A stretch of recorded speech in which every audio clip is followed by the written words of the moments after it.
This is Professor Michael Chapman. I'm one of the most experienced IVF doctors in Australia. I believe that an important part that I can contribute is to educate patients in relation to fertility, infertility, and all that involves. These series of podcasts help to educate you. I hope they are helpful to you. If you wish to know more, however, I'm more than happy to have you contact me via email, which is profmchapman@gmail.com, or make an appointment to see me on 9138 4222.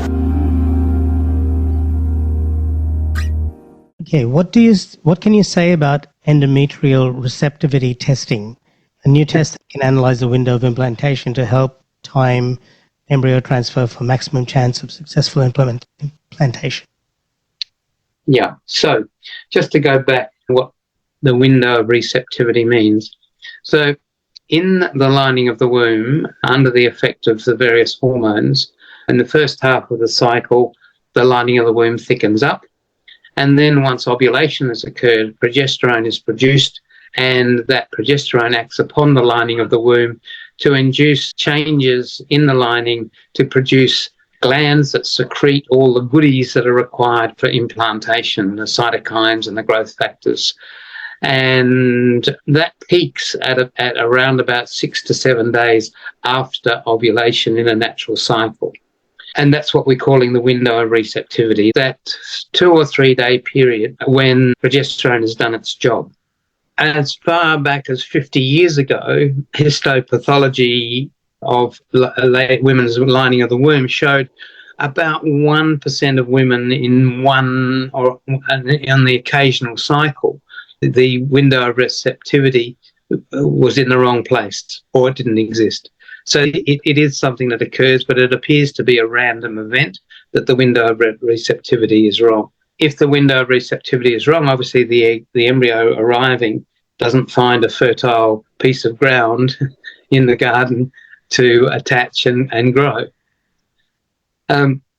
When IVF fails after putting an embryo back, it's one of the things we have to think about as to potentially why. But the vast majority of the failed embryo transfers is related to the embryo, not to the garden that it gets put into at not the fertile time.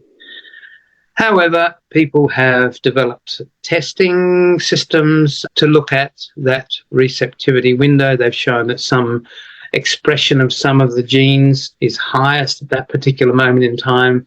And if you test those genes, maybe you can decide whether someone's 1 or 2 days out in the receptivity area. And certainly there have been groups around the world that have commercialized these receptivity tests. But even the group who pioneered this, who are a Spanish group, did a randomized controlled trial to see whether there was any benefit of it. And they published the data about 18 months ago, and it showed no benefit. But they still charge $1,500. I think it is the going price for what's called the ERA test.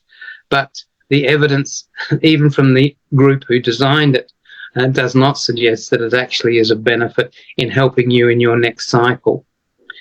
So I'm pretty much opposed to it. Their latest gimmick is the microbiome, what bugs there are inside the lining of the womb at a particular moment in time. Again, scientific evidence does not support it.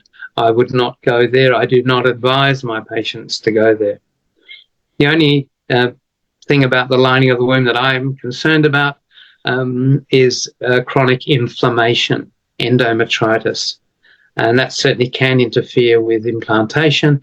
And we either do a scrape of the lining of the womb to look at the microscope and see whether that's there.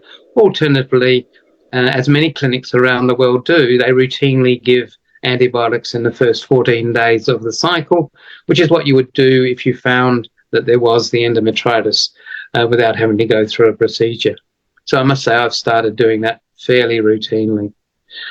So endometrial receptivity, yes, it may be a problem, but it's not something we can really do much about. We do have one concern, however, that probably is worth looking at, and that's measuring the progesterone levels on the day before an embryo gets transferred. Because the biggest reason why receptivity might be wrong is if the progesterone levels are suboptimal. We can either top those level up. That's what some people have tried to do in that 24 hours before the embryo transfer, but I suspect that's too late. So I would probably abandon the cycle if the progesterone level was certainly down around 10 or 12 rather than being up around 30, which it should be. So, I think that's possibly something worth doing if you've had a failed embryo transfer in the past, just to prove that the progesterone levels are fine. And if the progesterone levels are fine, then your uterine receptivity is going to be okay. And don't forget that you can access all the previous episodes by going to our website www.theivfjourney.com and select IVF Journey podcast from the navigation menu.